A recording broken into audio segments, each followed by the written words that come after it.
یہ کہانی ہے ایک سپاہی کی، ایک جنگجو ایک سپہ سالار کی۔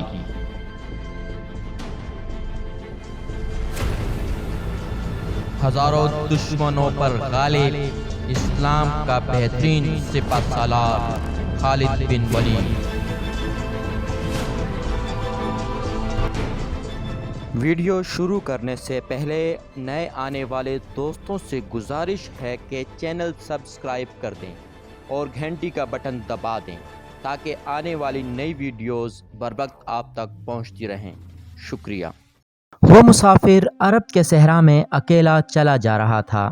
8 ہجری کے زمانے میں عرب کا وہ علاقہ جہاں مکہ اور مدینہ واقع ہیں بڑا ہی خوفناک صحرا ہوا کرتا تھا، جلتا اور انسان کو جھلساتا ہوا ریگزار۔ ایک تو صحرا کی اپنی صعوبتیں تھیں، دوسرا خطرہ راہزنوں کا تھا۔ مسافر قافلوں کی صورت سفر کیا کرتے تھے، لیکن یہ مسافر اکیلا چلا جا رہا تھا۔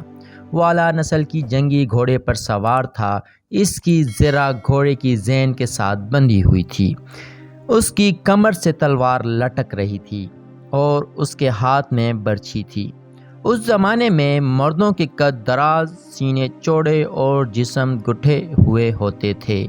یہ اکیلا مسافر بھی انہی مردوں میں سے تھا، لیکن جس انداز سے وہ گھوڑے کی پیٹھ پہ بیٹھا تھا اس سے پتہ چلتا تھا کہ وہ شاہ سوار ہے اور وہ کوئی معمولی آدمی نہیں ہے۔ اس کے چہرے پہ خوف کا ہلکا سا بھی تاثر نہیں تھا۔ راہزن اسے لوٹ لیں گے، اس سے اتنی اچھی نسل کا گھوڑا چھین لیں گے اور اسے پیدل سفر کرنا پڑے گا، لیکن اس کے چہرے پہ جو تاثر تھا وہ قدرتی نہیں تھا۔ وہ کچھ سوچ رہا تھا، یادوں سے دل بہلا رہا تھا یا کچھ یادوں کو ذہن میں دفن کرنے کی کوشش کر رہا تھا۔ آگے ایک گھاٹی آ گئی، گھوڑا چڑھتا چلا گیا۔ خاصی بلندی پر جا کر زمین ہموار ہوئی۔ سوار نے گھوڑا روک کر اسے گھمایا اور رکابوں پر کھڑے ہو کر پیچھے دیکھا۔ اسے مکہ نظر آیا۔ مکہ افق کے نیچے چلا گیا تھا۔ ابو سلیمان، اسے جیسے آواز سنائی دی ہو، اب پیچھے نہ دیکھو، مکہ کو ذہن سے اتار دو، تم مرد میدان ہو، اپنے آپ کو 2 حصے میں نہ کٹنے دو، اپنے فیصلے پر قائم رہو، تمہاری منزل مدینہ ہے۔ اس نے مکی کی سمت نگاہیں ہٹا لیں، گھوڑے کا رخ مدینے کی طرف کیا اور باغ کو ہلکا سا جھٹکا دیا۔ گھوڑا اپنے سوار کے اشارے سمجھتا تھا، نپی تلی چال چل پڑا۔ سوار کی عمر 43 برس تھی، لیکن وہ اپنی عمر سے جوان لگتا تھا۔ سلیمان اس کے بیٹے کا نام تھا، اس کے باپ کا نام الولید تھا، لیکن سوار نے خالد بن ولید کے بجائے ابو سلیمان کہلانا زیادہ پسند کیا۔ اسے معلوم نہ تھا کہ تاریخ اسے خالد بن ولید کے نام سے یاد رکھے گی۔ یہ نام اسلام کی عسکری روایات اور جذبے کا دوسرا نام بن جائے گا، مگر 43 برس کی عمر میں جب خالد مدینے کی طرف جا رہا تھا اس وقت وہ مسلمان نہیں تھا۔ چھوٹی چھوٹی جھڑپوں کے علاوہ وہ مسلمانوں کے خلاف 2 بڑی جنگیں، جنگ احد اور جنگ خندق لڑ چکا تھا۔ جب رسول کریم صلی اللہ علیہ وسلم پر 610 عیسوی بروز سوموار پہلی وحی نازل ہوئی، اس وقت خالد کی عمر 24 سال تھی۔ اس وقت وہ اپنے قبیلے بنو مخزوم کی عسکری قوت کا قائد بن چکا تھا۔ بنو مخزوم کا شمار قریش کے چند ایک معزز خاندانوں میں ہوتا تھا۔ قریش کے عسکری امور اسی خاندان کے سپرد تھے۔ قریش خالد کے باپ الولید کے احکام اور فیصلے مانتے تھے۔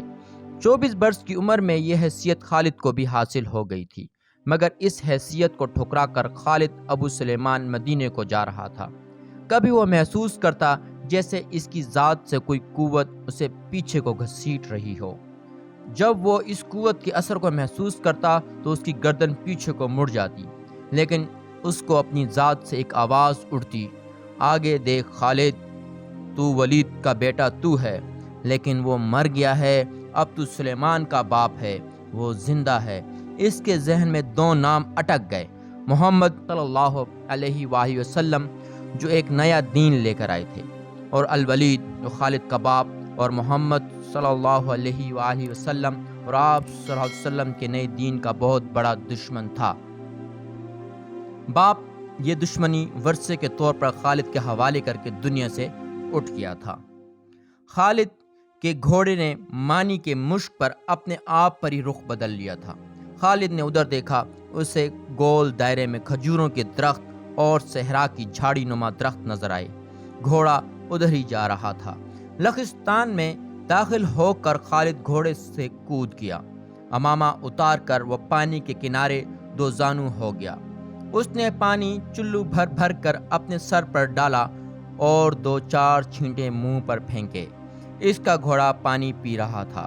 خالد نے اس چشمے سے پانی پیا جو صرف انسانوں کے استعمال کے لیے تھا۔ یہ ایک چھوٹا سا جنگل تھا۔ خالد نے گھوڑے کی زین اتاری اور زین کے ساتھ بندھی ہوئی چھوٹی سی ایک دری کھول کر جھاڑی نما درختوں کے جھنڈے تلے بچھائی اور لیٹ گیا۔ وہ تھک گیا تھا، تھوڑی دیر کے لیے سو جانا چاہتا تھا، مگر اس کے ذہن میں یادوں کا جو قافلہ چل پڑا تھا وہ اسے سونے نہیں دے رہا تھا۔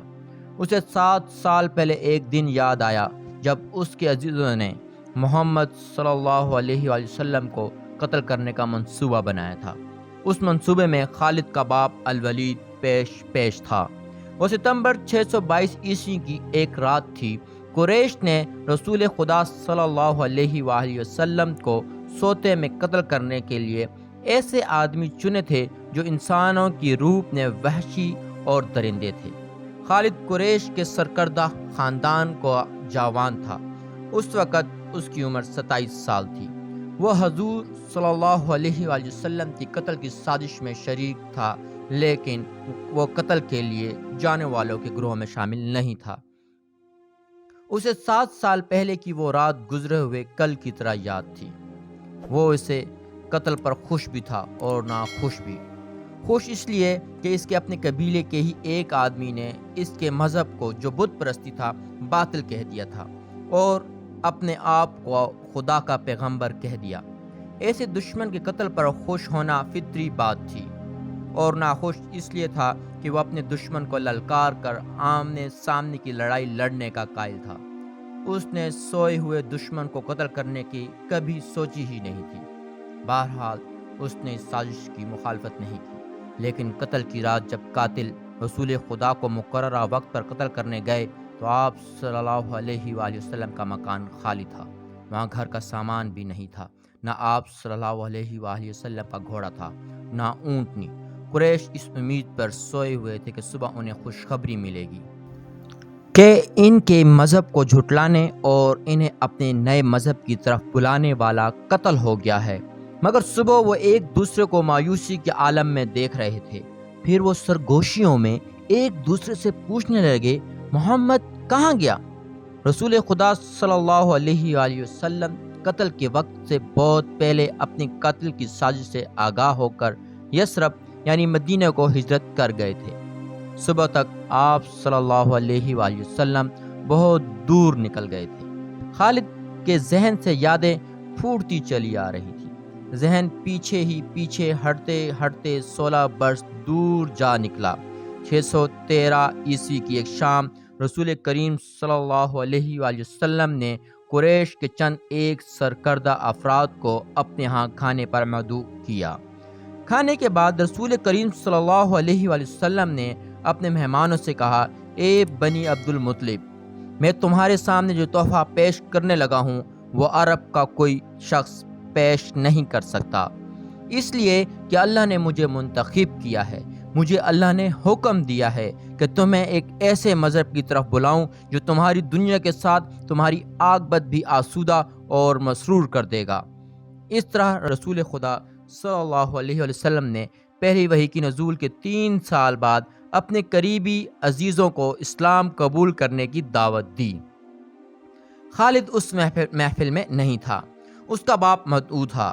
اس نے خالد کو مذاق اڑانے کے انداز میں بتایا تھا کہ عبد المطلب کے پوتے محمد صلی اللہ علیہ وآلہ وسلم نے کہا ہے کہ وہ اللہ کا بھیجا ہوا نبی ہے۔